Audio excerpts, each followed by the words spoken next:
Paano ba maging si Charo Sato? Charo Sato ba? Charo ano? Sino yun? Sino ba yun? Charo yung nagsasalita. Dear Ate Charo. Sige nga, kaya mo ba yun? Abay, ako na nga. Sige, tumingin ka sa camera, oh. Go.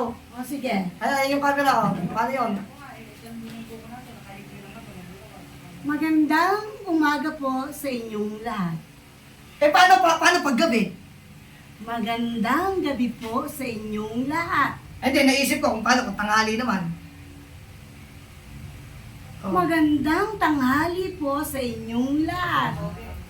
Sandali. Ba't sinabi mo maganda? Kung may mga lalaki, dapat may gwapo din. Ano sabi mo sa akin? Paano yung style ni Miss Charo? At ginaya ko lang. Maganda ka ng maganda. Paano kung may mga listener ka ng mga lalaki, di dapat may gwapo. Ganon. Ano ba dapat sabihin doon? Ikaw nga dapat mo ganon. Pero tanggalin mo dapat yung maganda. Dapat kasama yung gwapo. Magandang umaga wala po sa mga gwapo ng mga lalaki. Ano yun? Ding ba? Sino ba ba, Ding? Sabi mo magandang lalaki. Yan na. Di ka pala marunong